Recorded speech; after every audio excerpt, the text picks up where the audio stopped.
देवी सती ने स्वयं को योग अग्नि में भस्म कर लिया। जब उन्होंने देखा कि उनके पिता के यज्ञ में महादेव के लिए कोई स्थान नहीं है, सती के शोक में महादेव दक्ष के यज्ञ का विध्वंस कर देते हैं। ये इतिहास तो हम सभी को पता है, परंतु इस घटना के पीछे का रहस्य क्या है? इस घटनाक्रम में देवी सती ने स्वयं श्री राम से अपने शरीर का नाश करने की प्रार्थना की थी, पर उन्होंने ऐसा क्यों किया और कैसे इस पौराणिक घटना से आज भी हिंदू समाज जुड़ा हुआ है और इससे सीख लेता है, ये सब हम देखेंगे धार्मिक समरीज के इस एपिसोड में। एक बार की बात है, तीर्थ राज प्रयाग में भरद्वाज ऋषि के आश्रम पर परम ज्ञानी याज्ञवल्क्य मुनि पधारे। ऋषि भरद्वाज ने उनका पूजन किया और फिर उन पर अपने मन की एक प्रबल जिज्ञासा को प्रकट किया। उन्होंने पूछा कि एक श्री राम है जिनका पुराणों और उपनिषदों में वर्णन है, जिनको स्वयं शिव जी भी पूजते हैं, और एक राम है जिनकी कथा विख्यात है, जो दशरथ के पुत्र हैं और जिन्होंने अपनी प्रिय पत्नी के लिए रावण को मारा था। ये दोनों राम एक ही है या अलग अलग हैं? भरद्वाज ऋषि के इस प्रश्न पर याज्ञवल्क्य मुनि उनसे कहते हैं कि ऐसा ही प्रश्न एक बार सती ने शिव से किया था, और वे उन्हें माता सती और शिव जी की एक कथा सुनाना शुरू करते हैं। त्रेता युग में एक बार महादेव शिव और देवी सती कुंभज ऋषि के यहाँ से राम कथा सुनकर लौट रहे होते हैं। ये वही समय था जब रावण सीता जी का हरण कर लेता है और प्रभु राम उन्हें खोजते हुए वन वन भटक रहे होते हैं। शिव जी के मन में बड़ी इच्छा होती है कि प्रभु के मानव अवतार का दर्शन करें। वे वन से जाते हुए सोच रहे होते हैं कि कैसे प्रभु के दर्शन मिलेंगे कि तभी श्री राम उनके सामने आ जाते हैं। प्रभु की दिव्यता का भेद न खुले, इसलिए शिव जी बस उन्हें प्रणाम करके बिना कुछ कहे आगे बढ़ जाते हैं। शिव जी तो राम दर्शन के आनंद में मग्न हो जाते हैं, किंतु ये सब देख देवी सती कंफ्यूज हो जाती हैं। वे सोचती है कि महादेव तो त्रिलोकीनाथ है, तो फिर उन्होंने एक मानव राजकुमार को शीश झुकाकर प्रणाम क्यों किया? और क्या ये श्री राम वही सर्वव्यापी सर्वशक्तिमान नारायण है या अयोध्या के राजकुमार? क्योंकि यदि ये स्वयं भगवान है तो स्त्री के विरह में ऐसे व्याकुल होकर क्यों भटक रहे हैं? इस पर महादेव उन्हें समझाते हैं।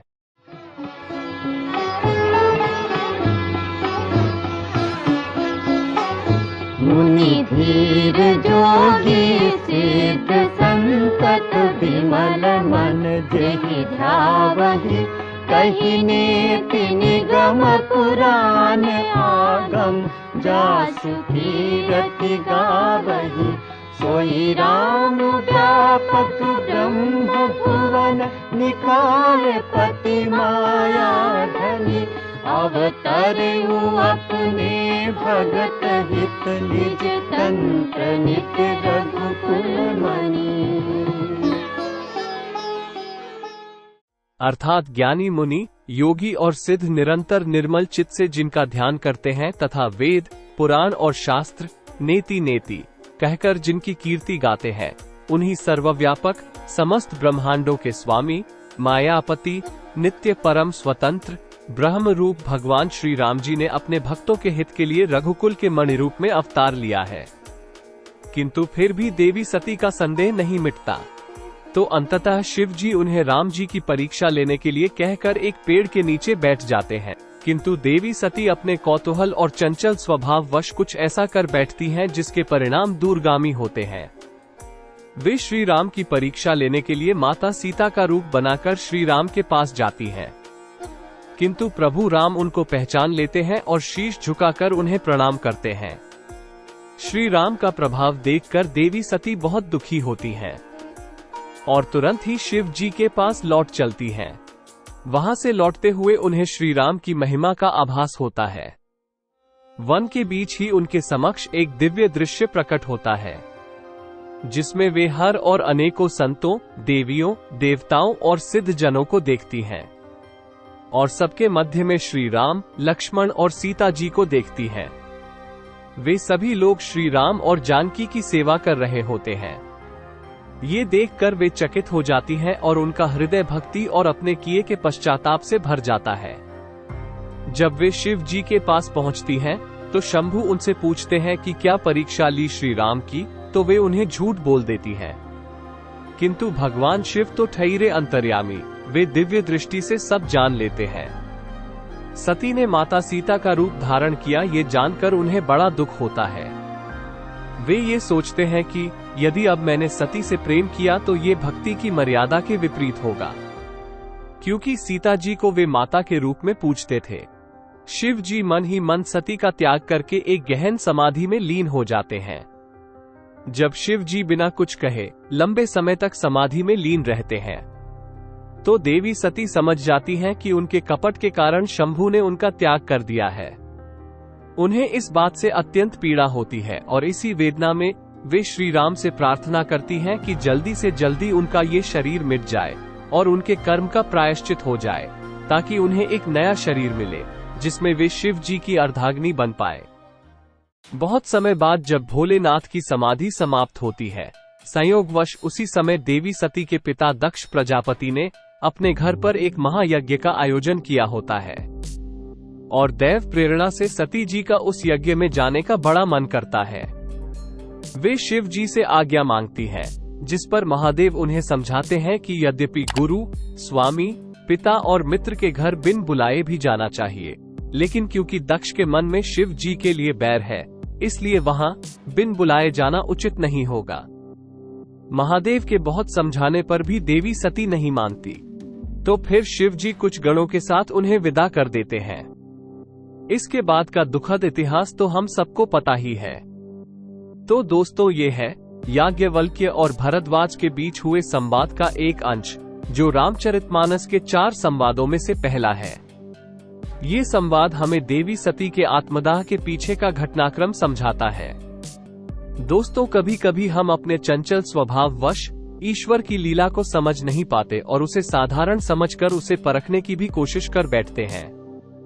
देवी सती और देवादिदेव शिव की ये लीला जन सामान्य को यही सीख देती है कि परमात्मा अनेकों बार साधारण लीलाओं के द्वारा हमारे सामने आते हैं।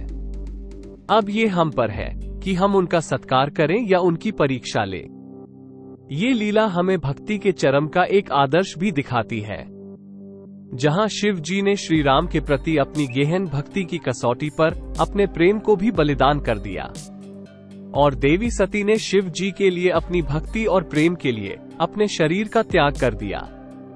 इस कथा और इसकी सीख को अपनी सभ्यतागत स्मृति या सिविलाइजेशनल मेमोरी में जीवित रखने के लिए आज भी हिंदू विवाह संस्कार का एक भाग इस कथा से प्रेरित होता है। हिंदू विवाह के अंत में जब वर और वधू अपने सुखी दाम्पत्य जीवन के लिए एक दूसरे से कुछ वचन मांगते हैं, उन सुंदर वचनों में से एक वचन जो वर अपनी वधू से मांगता है वह होता है कि उसकी आज्ञा के बिना वधू अपने माता पिता के घर भी नहीं जाएगी। इस वचन को हमें इसी कथा के सार और इसके कॉन्टेक्स्ट में समझना चाहिए और इस वचन को अपने जीवन में जितना हो सके पालन करने की कोशिश करनी चाहिए। हिंदू रीतियों और परंपराओं का ये एक अद्भुत गुण है कि वे हमें कहीं ना कहीं अपनी सिविलाइजेशनल मेमोरीज से जोड़ते हैं और गूढ़ वैदिक आदर्शों और सिद्धांतों को सरल भाषा और भावों के द्वारा हम तक पहुंचाते हैं। इस वीडियो को पूरा सुनने के लिए आपका बहुत धन्यवाद। आशा है आपको हमारी दोनों ही श्रृंखलाएं या सीरीज पसंद आ रही होंगी। हम हिंदू धर्म के 2 प्रमुख और सबसे फेमस ग्रंथों श्री रामचरितमानस और श्रीमद् भगवद गीता का सारांश अपनी लघु बुद्धि के अनुसार आप तक लाने की कोशिश कर रहे हैं। कृपया हमें लाइक्स, कमेंट्स और सब्सक्रिप्शन के माध्यम से अपने विचार और सुझाव अवश्य दें, ताकि हम अपने कंटेंट को और भी अच्छा बना सकें। और हमें ये भी बताएं कि आप और किन विषयों और ग्रंथों के बारे में वीडियोस देखना पसंद करेंगे। धन्यवाद। जय श्री राम।